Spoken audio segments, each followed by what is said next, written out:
Hello everybody, I want to talk to you about a very spectacular Etruscan pyramid which has been destroyed in the distant past. It is not this. This is something which has popped up just in the last couple of years. People don't know what on earth it is.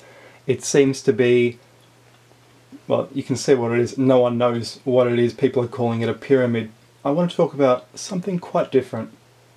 We are going to talk about the tomb of Lars Porsena, and this seems to have been an Asian-style pyramid located in Etruria. This is Etruria. It was a naval empire in the old days.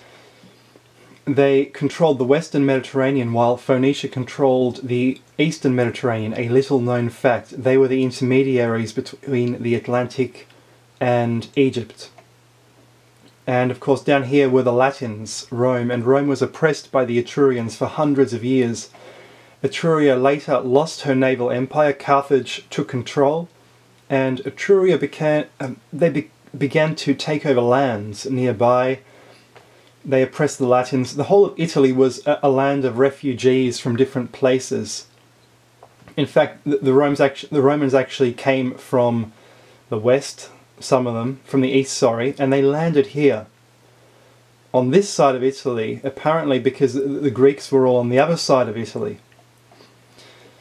Now, Rome was ruled by the Tarquins. They seem to have been an Etruscan royal family, but if you read the old Roman histories, they never admit they were ever under Etruscan control. But when the Romans threw out their king, Tarquin the Proud, he ran to his friends, the Etruscans.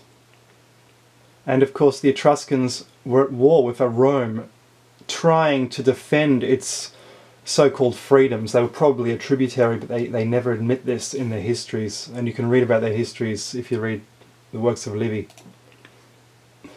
This man here is Lars Porsena, an Etruscan king of this city here, Clusium. He was oppressing the Romans, besieging early Rome in 500 BC. Rome was just a proud city-state, and it was the time of the true noble Romans, which all died out by the time of the 2nd or 3rd centuries, and Rome started hiring mercenaries, retreating into their monasteries, and just being very scared of the barbarians. But in these early days, they were very powerful. This man here, Mucius Scaevola, was sent to assassinate Porsena. He killed this man instead by accident, his secretary. He was brought before Porsena, and instead of just being meek, he said who he was, he said what his mission was, and he said, "There's fire," and he threw his arm into the fire and held it there, and he said, "There are 300 more like me. I've failed this mission, but there are 300 more coming, and one of us is going to kill you." And Porsena said, "Oh my goodness, you don't need to do that. Take your arm away from there. You're free to go." He didn't want to have anything to do with this crazy man. He said, "You're free to go," and he made peace with the Romans after that. So the legend goes. An early picture of Porsena. Not early enough, but early. And what do we have here? Well, I'll explain what this is. Later Roman historians, including Marcus Varro, wrote, and I'm going to quote this, "Porsena was buried below the city of Clusium in a place where he had built a square monument of dressed stones." I'll take that right out of the way. These are pictures of Porsena's possible tomb. Each side was 300 feet in length and 50 in height, and beneath the base there was an inexorable labyrinth. Now there is a labyrinth beneath one of the pyramids in Egypt, the Djoser pyramid, so bear that in mind, into which if anybody entered without a clue of thread, he would never discover his way out. Above this square building there stand 5 pyramids, one at each corner and one in the center, 75 feet broad at the base and 150 feet high. These pyramids so taper in shape that upon the top of all of them together there is supported a brazen globe. And we see the globe in some of these, or one of these diagrams. And upon that again, a petasis, from which bells are suspended by chains. So this diagram is showing it, this one's showing it. These make a tinkling sound when blown about by the wind, as was done in bygone times at Dodona. Upon this globe there are 4 more pyramids, each 100 feet in height, and above them is a platform on which are 5 more pyramids. And you see, these artists, they're all trying to show how this would have worked, and they've all got it wrong. I think this artist comes closest because he's showing one platform and another platform above that, another platform above that. And this is how it would have been, something like this, but he hasn't got the structure right. These are just fanciful. Platforms directly on top of pyramids? No, this is too much, way too much. And the height, 44 meters high, you see?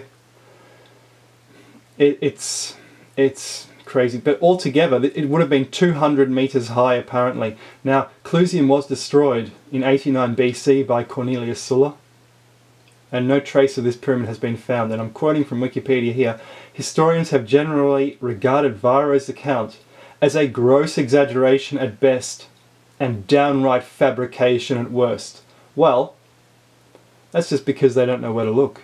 And it even says here, the 18th century historian Angelo Cornetto proposed that the tomb of Lars Porsena was a machine for conducting lightning. Now, that's if it looks like this, but it didn't look like this, did it? It looked nothing. I'll show you what it looked like. Let's go through all these. It comes closest to that, I think. And I'm showing you what it would have looked like. It would have been something like this. Something totally like this. And if we bring those up again, you see it would have been Asian in appearance, and it would have had something like this, you see.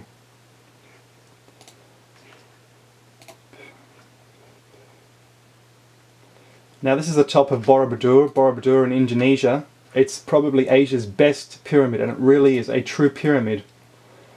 And you see one level with pyramids, another level with pyramids, and then another level on top of that with pyramids. That kind of matches the description. Here you have a sort of sphere, and the description does talk about a sphere. So I think this was the layout of Porsena's tomb, which begs the question, why is it Asian in appearance, or Southeast Asian, Thailand as well? Here you have one level with something, one level here with pyramids, 4 pyramids, another and then another level above that with another pyramid, or pyramid type structure. This is Thailand. So it's level after level of pyramids, and that's sort of what the description talks about.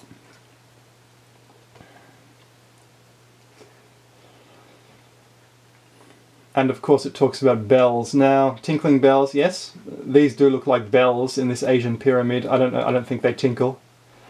It's almost as if you could pick one up and tinkle it.